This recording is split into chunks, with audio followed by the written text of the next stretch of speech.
bienvenue dans C'est Gourmand. Je suis ravie de vous retrouver pour une nouvelle émission, une nouvelle saison. Et nous sommes donc à la bonne étape avec mon premier invité qui nous accueille, Jeanne Igles, bonjour. Oui, bonjour Anne, bonjour à toutes et à tous. Comment ça va? Heureux d'être là aussi. Moi, Bienvenue à la bonne étape. Ah mais bienvenue, merci de nous accueillir chez vous. On se sent tellement à la maison dans ce bel établissement. C'est vrai que ça sent bien, moi c'est pour ça que je reste. Ah oui. J'y suis bien, puis j'aime me faire partager les endroits où je suis bien. Attention, on risque de rester. Mais c'est le plus grand mal que je vous souhaite. Alors Jeannie, nous fêtons ce mois-ci les 50 ans de la bonne étape au sein de Relais et Château. 50 ans déjà, c'est quoi Relais et Château pour vous? Relais et Château, c'est une association donc d'hôteliers et restaurateurs indépendants qui a vu le jour dans les années 50, je ne sais pas la date exactement, je crois que c'est 52, ça s'appelait la route du bonheur au départ, vous voyez, tout un programme entre Paris et la Côte d'Azur, donc quelques restaurateurs, hôteliers, dont Jean-André Chariel de l'Oustan de Beaumanière, en fait c'était son oncle à ce moment-là. D'accord. On créé on a l'habitude de dire une chaîne, c'est pas une chaîne, puisqu'une chaîne c'est autre chose. Là il y a un esprit de famille, un esprit de quête de l'excellence en étant en même temps des amis. C'est la façon de recevoir nos hôtes qui importe, plus que la différence. Si vous voulez, c'est pas standardisé, chaque maison est unique. Qu'est-ce qu'il y a de plus différent qu'un relais château? C'est un autre relais château. Mais par contre, ce qui reste essentiel, c'est qu'il y ait une âme, un esprit dans chaque maison qui soit véhiculé par la personne qui accueille et qui vous fait partager le meilleur de sa terre, le meilleur de ce qu'elle aime partager. Ici, ce sera la Haute-Provence, l'huile d'olive, l'agneau de Sisteron, les senteurs des collines, le thym, le romarin, la sarriette, notre accent. C'est important de garder son accent aussi et puis de faire partager toutes les régions, que ce soit la Bretagne et la Provence, sont des régions fortes d'identité. On a toutes les raisons d'être chauvin ici en Provence, toutes les raisons d'être chauvin en Bretagne ou dans le Pays Basque. Parce que toutes les régions sont belges. Oui, puis il y a tellement de richesses. On est bien d'accord. Il faut qu'on en soit fiers et puis on l'est. Alors, la bonne étape, c'est vraiment une histoire de famille, évidemment, avec vos parents, vous, aujourd'hui, votre fille Jeanne, qui est également, qui travaille au restaurant.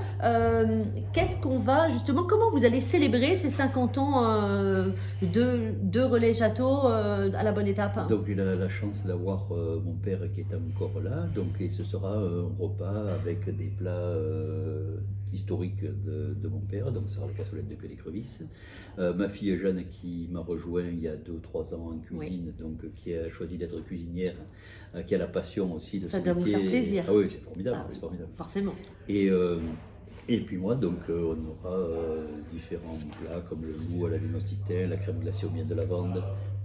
Et puis ce sera accompagné de vins de la région, puisqu'on a la chance dans les Alpes de Haute-Provence d'être une région vinicole qui se retrouve, puisque ça a été une région vinicole pendant longtemps. Maintenant, des passionnés ont choisi de replanter des vignobles, de refaire vivre cette excellence. Donc on peut citer Jean-Louis Monteil, domaine des bergeries de Haute-Provence, qui est juste à côté dans cette direction. Vous avez Magali Vigneault qui est un petit peu plus haut dans les Hautes-Alpes, qui est passionné aussi, Gilles Delsuc à Pierrevert, et chacun avec un caractère très différent, un parcours très différent, arrive à nous sortir le meilleur de leur terre et d'eux, puisque l'expression du vin, c'est en même temps l'expression du terroir, l'expression de la personne qui le fait, un petit peu comme la cuisine, un peu comme tous les arts, je ne sais pas si c'est des arts, mais quelque chose où on s'exprime et on essaie de donner le meilleur. Voilà. Donc on va célébrer vraiment les 50 ans, on va avoir les plats donc, préférés de votre grand-mère également. On a parlé de votre papa, mais de votre grand-mère. Oui, ma grand-mère. Qu'est-ce qu'elle aimait cuisiner, votre grand-mère? Il y a la bonne étape d'un restaurant étoilé, puisqu'on est étoilé au Michelin depuis 57 ans. Magique, puis, 57 ans. Ouais. Et c'est pas mon âge. Ouais, c'est pas loin. Je dis pas dans quel sens. Devinez. Et donc on a le bistrot aussi au goût du jour. qui correspond plus à la cuisine que faisait ma grand-mère, qui était une cuisine de mijoté. Elle faisait des pieds de porc farcis, des pieds épaquets, des alouettes sans tête,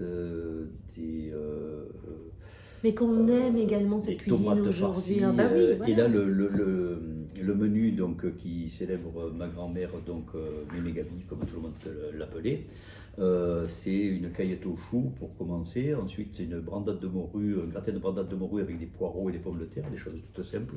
Une pomme au four avec de la confiture de groseille.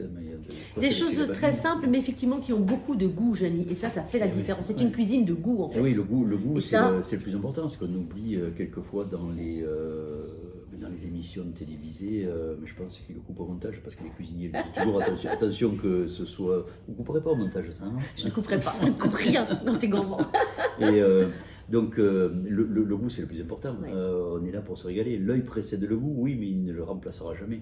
En parlant de goût, là on parle de partage, d'apprentissage. Justement, vous avez fait votre apprentissage dans des belles maisons, chez Pierre et Jean Troisgros, Alain Chapelle, également Michel Guérard. Qu'est-ce qui vous reste justement de ce que vous avez appris chez eux? La quête de l'excellence Oui. au quotidien, et chacun avait une personnalité différente, Oui. une façon différente de partager le meilleur de son terroir. Chez C'est comme ça qu'on se construit quand on est jeune cuisinier aussi. On prend chez chacun ce qui nous Ah semble ouais, bon c'est ça, pour se construire. Oui, on apprend, et puis Oui. après on copie un petit peu, puis après on essaie de trouver son propre langage. Enfin, on essaye pas, je crois que c'est naturellement. On a envie de dire les choses, on a une personnalité, quelles sont les influences, c'est un peu tout. C'est un peu quand je vais promener dans la garrigue, c'est un peu ce que j'ai vécu justement chez tous ces maîtres. Oui. Et puis les voyages aussi, les voyages à l'étranger, les voyages dans d'autres pays. Ça, vous avez beaucoup aimé également. Des cultures, Oui. Rencontrer les autres, oui, c'est important. c'est vrai. Et puis quand on va dans des pays pour préparer la cuisine, donc on est directement en contact avec eux, on apprend plus en une semaine ou 10 jours que ce qu'on peut apprendre en un an en vivant à côté d'eux, quoi. On parlait de votre fille Jeanne, qui donc ça fait 2-3 ans maintenant qu'elle travaille à vos côtés. Oui. Vous en êtes certainement très fière. Qu'est-ce qu'au quotidien, je ne croirais pas. Qu'est-ce qu'elle vous apporte au quotidien, sa jeunesse, une autre façon de voir la cuisine? Oui, une autre façon de voir Elle la apporte un cuisine. petit peu sa petite patte? Bien sûr, Oui. bien sûr. Parce que je vous dis, donc on essaie de coller au maximum au local, Oui. une cuisine donc du terroir, c'est vrai, des pieds ancrés dans les racines, c'est vrai aussi, mais on n'est pas des ayatollahs du locavore, hein. Et non. Si un jour j'ai envie de coquiller Saint-Jacques ou de homard, même s'il n'y en a pas dans le lac, nos amis bretons, si on ne les mangeait pas, qu'est-ce qu'ils feraient? Et vive la Bretagne. Et bien sûr. C'est vrai, il y a des produits qui sont super partout. Alors il faut privilégier bien sûr ce qu'on a autour. Des choses comme le beurre, la crème, pour nous c'est des produits Il faut exotiques. privilégier déjà les bons produits, Oui, et ça c'est vous le savez c'est faire de Oui, toute c'est façon. c'est ça. Il y a des choses, il faut que ça fasse partie de votre langage aussi. Il y a des nouvelles techniques de cuisine. Oui. Donc de tout savoir, de tout connaître, je pense que c'est important pour venir. Après, utiliser ce qui vous sert à dire ce que vous avez à dire, c'est bien. Si c'est pour être à la mode, c'est pas mon truc. Ce beau livre, toujours disponible, La bonne étape. Il y a combien de recettes dans ce joli livre? Une 50aine de recettes, et donc c'est édité aux éditions Brigitte Avenot. Magnifique, je vous le recommande évidemment. Et donc j'avais été contacté par plusieurs éditeurs. J'avais refusé parce que je trouvais ça un peu trop contraignant. Ils disaient la recette, il faut que ce soit comme ça, les photos comme ça. Voilà, vous l'aviez imaginé, vous aviez envie qu'il soit comme vous vouliez voilà. en fait. Je voulais raconter un peu des anecdotes, un peu l'histoire du pays, un peu l'histoire de la maison. Et donc après, j'ai fait avec Brigitte Avenot qui m'a dit mais écoutez, les envies de liberté sont un peu grandes, on va construire le chemin de fer au Polichinelle, comment on dit, voilà, la trame du livre. Trame, ouais. La trame du livre, mais après il faudra s'y tenir. Tant de signes. Ça c'est le plus difficile. Hein. Ah ça c'est dur. Votre métier c'est difficile, le métier de journaliste. Parce que donc j'avais rédigé les premières recettes, et puis j'aime bien parler, j'aime bien écrire aussi. Et c'est difficile de tenir un nombre de signes, et après d'en supprimer c'est impossible, il faut réécrire. Enfin moi je ne peux pas arriver à supprimer. En tout cas, c'est un magnifique voilà, ouvrage hein, qu'on peut encore évidemment se procurer. La Bonne Étape Jeannie Glaise avec plein de bonnes recettes salées et sucrées. Oui. Rappelons qu'on fête donc, on célèbre les 50 ans de Relais et Château au sein de La Bonne Étape. Avec, La Bonne Étape au sein de Relais Château. La Bonne Étape au sein de Relais et Château avec donc de bons plats évidemment à déguster de votre grand-mère, de votre papa, avec voilà, de votre fille, de vous. Enfin voilà, venez vous régaler donc à La Bonne Étape. C'est notre coup de cœur de la semaine pour ces gourmands. Merci beaucoup, Jeannie, d'avoir répondu à notre invitation. C'était un plaisir. À très bientôt. bientôt. On vous racontera notre histoire. Ciao, ciao.